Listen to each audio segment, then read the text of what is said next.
So now that the Democrats have lost the 2024 election and Trump overwhelmingly smoked Kamala by almost 100 electoral votes,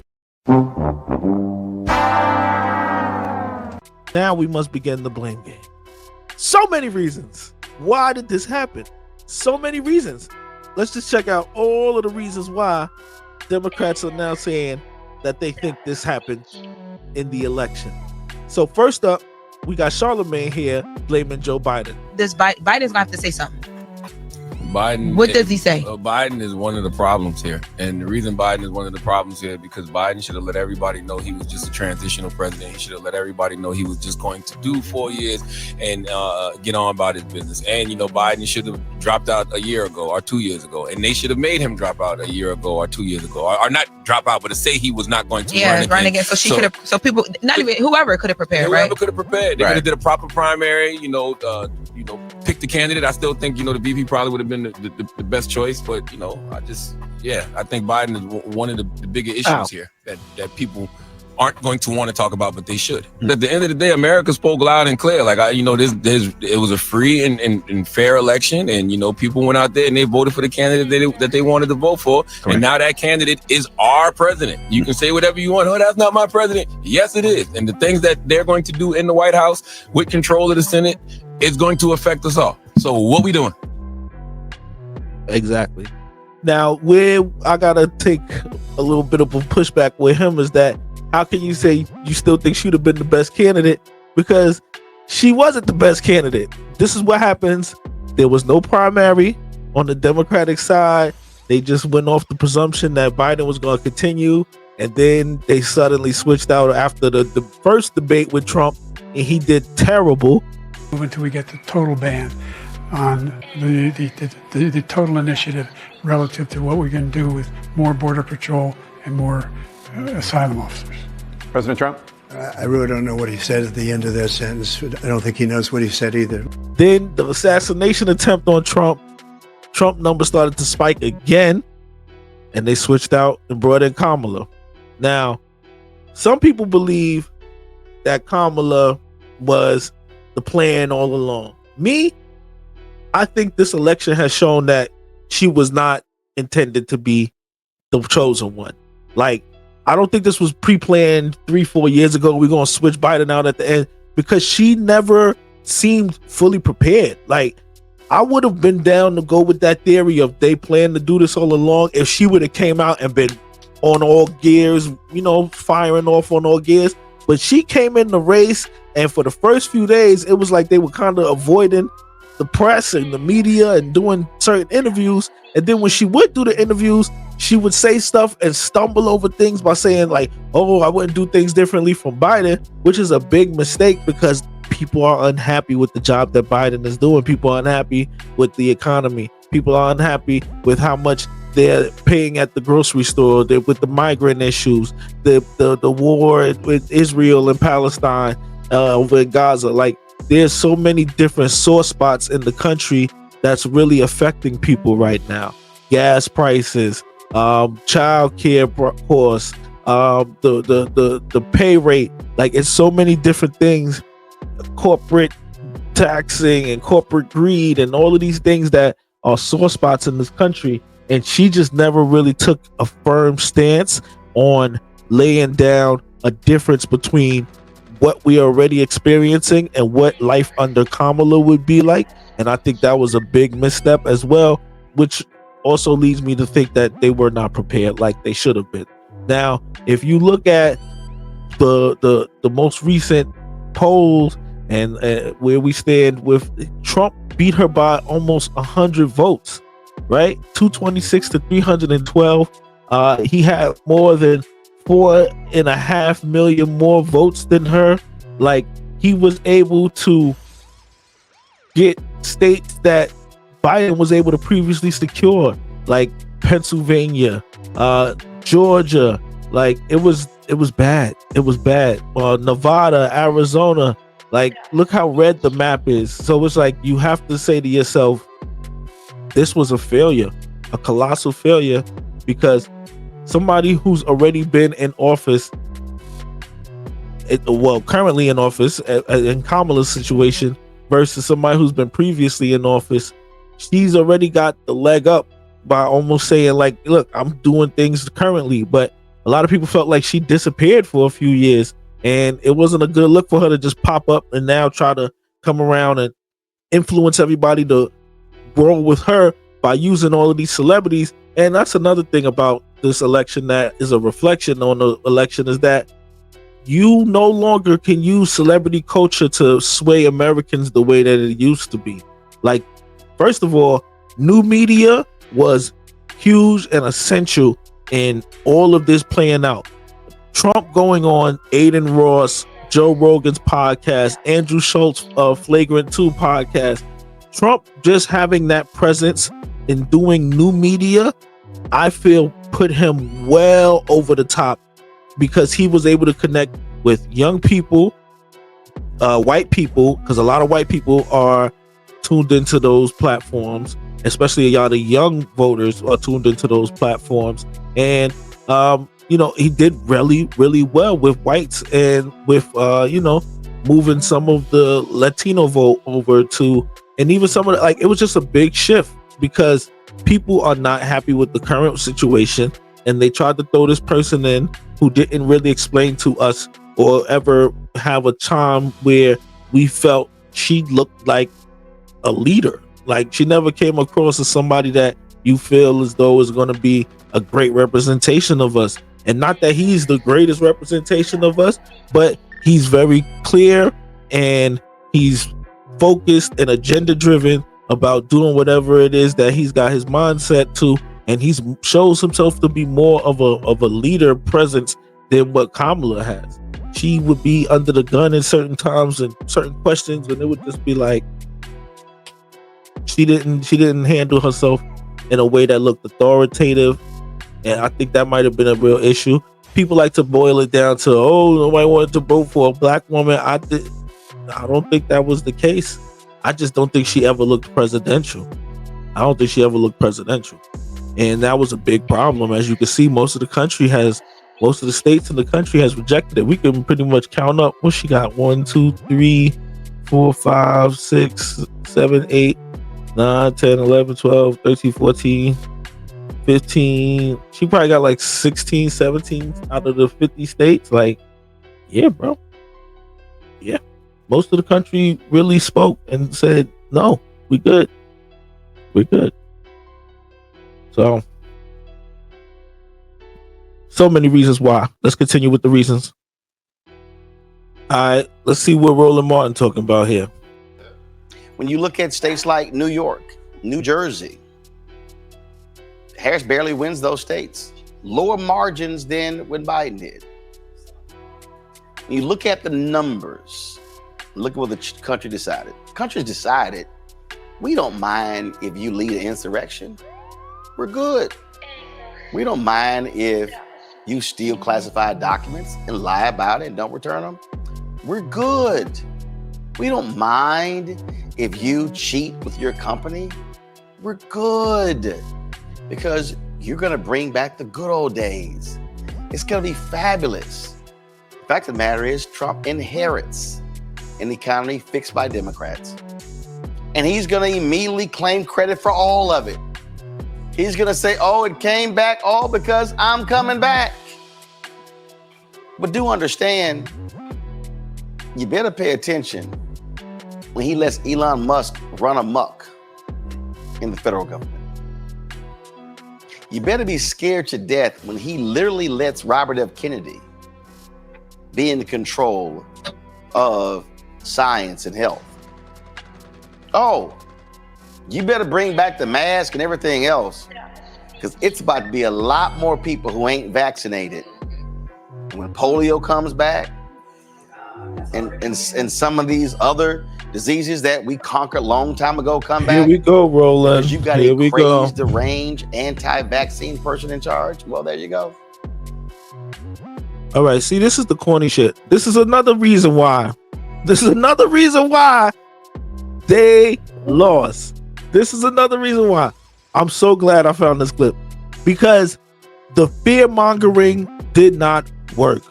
It didn't work. It's like y'all ran this whole thing about how Trump is the worst thing for democracy. Then we'll see Chuck Schumer and him laughing and joking it up. Oh, Trump is the worst thing for democracy. But you guys will know in your heart that that's not true. And you're telling people he's the worst thing in the world when we've already lived under 4 years of his presidency. And y'all initially tried that fear-mongering play early on when he first declared himself the candidate, right? After he was friends with Oprah, after he was friends with Diddy, after he's friends with Mike Tyson. He's friends with all of these well-known black people for years and years. And then as soon as he decided to run for office, he's all of these super racist things. Fine, whatever, right? He's a white man. We won't put it past him. It's possible. But you continue to push the same narrative all these years later that he's a racist and he's the worst thing for blacks and he's going to make all of these terrible decisions and judgments. But you guys are making a terrible decision and judgment by not dealing with just the issues. People are not afraid of him anymore. We lived 4 years under him. KKK wasn't hanging people from the middle of the street and on bridges, and it wasn't what y'all sold us it was to be. So now that we've lived through it, people are not moved by that anymore. Now you just look like you're whining and you're creating a bunch of bullshit because you don't have the person that you wanted in office. So now we're gonna sit there and try to instill fear in people? What kind of stupid shit is that? And this is why people shouldn't even be following idiots like this, because instead of switching up your tone and taking the tone of, all right, you know what? Today is November 6th. The candidate that we were pushing, who really came pushed upon us the last few months of this race, we need to now refocus and retool and start today looking for who's going to be the next person that we run in the next 4 years, being that she's out of here and he's going to be out of here. So the idiocracy for somebody to really sit there and this is why people are waking up depressed and on social media fighting and saying crazy shit about black men and all of this, because they listen to foolishness like this. They listen to stupidness like this, right? If you look at Trump's press conference after he won, he specifically spoke about, I'm going to be the president for all Americans, and when we have success, it's going to unite everybody. He's not sitting there saying, oh, I'm going to do this to everybody. Like, you have to change the tone. And that's why a lot of that old media bull is not working no more, because it's like people are wanting to have real conversations about bettering their lives and making things better. Y'all been running the same plays since Trump was what, 2012, 2000 and whatever, about Trump, like 16. Like, y'all gotta figure out a different playbook. Y'all can't play the fearing and stirring up the inner slave in people and try to make them fear the bad days where everything was racism and Jim Crow. Yo, the majority of the country has spoken and said we are moving past that and we're not buying into it. So why do y'all still in y'all small niches continue to promote fear instead of promoting advocacy, instead of promoting, all right, we're going to switch up everything and we're going to start pushing these different people. Let's present the audience all of these other candidates that we should look at moving forward for the next 4 years. But no, instead, it's easier to get views and spiking numbers by sitting there and promoting fear. That shit is whack. And we need people like that out of here. People like that need to get out of here, because that shit is that corny type of narrative and all of that shit doesn't boost the country. That keeps us divided and keeps us from sitting down and coming together on issues. It makes us be like, oh, I don't even want to have conversations with Republicans because they're innately racist. Like, bro, maybe, possibly, but you still have to have the understanding of those people are probably similar to us in more ways than not, and they want to improve in their lives and lifestyles. So let's come to a common place and a middle ground where we could come to an understanding on certain issues. But no, they want to keep things divisive. It's more money in the problem than it is in the solution. Honestly, I knew Kamala was going to lose when I seen the decisions that her sorry campaign team were making days before an election. Literally, who would choose Cardi B to come and speak to voters days before an election. Days before an election is your Super Bowl. You put your heaviest players out there. Cardi B was struggling to read from a damn cell phone at an official event. Let's not even talk about her damn background. She wasn't even suitable to be up there speaking to the general public. That's how you alienate people. Even bringing Meg Thee Stallion was alienating, right? Because there's a lot of issues around Meg Thee Stallion right now. So if Kamala's team really wanted to win, they would have rode with the Beyoncés, with a Mary J. Blige, with a Smokey Robinson, you know, people who don't rub people the wrong way. That's what you do during politics. But to have Cardi B, who literally got off that platform and went to Twitter cursing and threatening people's lives, not even, you know, hours later, is ridiculous. Whoever her campaign team were jokes. Yeah, a lot of that sentiment was also felt throughout the black community, that a lot of black people felt like, what's going on? Like, all right, we understand you want to get to the youth, but not when adults are speaking and when adults are in the room. Yeah, it's been times where Cardi has had good political takes, but that was not the best showing, having her up there, especially with her most recent antics online and behavior. And it's just Megan Thee Stallion up there twerking, Glorilla.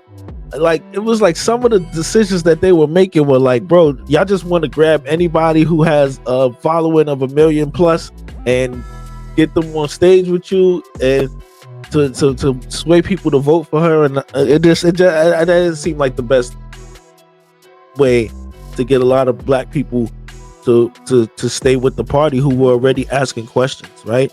A lot of times in the past, social media was very big with this, again, new media, where a lot of people started asking questions more about policy, where she stands on certain things politically and what she's going to do for us. And yeah, she rolled out the plan. She's going to give the forgivable loans. She's going to legalize marijuana, which is always what people go to when it comes to black people. And, you know, other things trying to appeal to us, but she didn't speak to the hearts of a lot of people, and that swayed voters.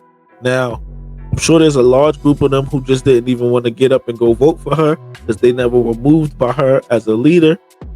There's those who just felt like, I'm done with the Democratic Party, especially some of these celebrities who don't even speak to the people, right? That's what the leverage was that Trump had with the Rogan, Theo Vaughn, Andrew Schultz, all of these other platforms that he was doing.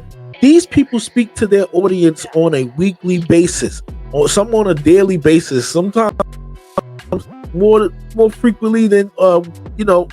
These celebrities are dropping music. The only time they come out and do an interview is once a year and speak to their audience through their music once every 2-3 years. Like, those people don't have the same connections as the new media have with their audiences because they're not used to hearing from these people. Oh, wow, Beyonce just did a whole country album where she didn't sit down and do no press, but now here you are and trying to come back and sway us to vote because you're saying you endorse this person.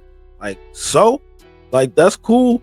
We love your performances. We think you're amazing and incredible, but you don't get to tell us what to do because we don't know you like that. We really don't know you. You don't talk to us until you come around trying to sell something to us. So celebrity culture has taken a big blow. And, you know, I think this was a very, very big W for new media. I'm going to continue to shout that from the heavens because it's the most real thing that came out of this.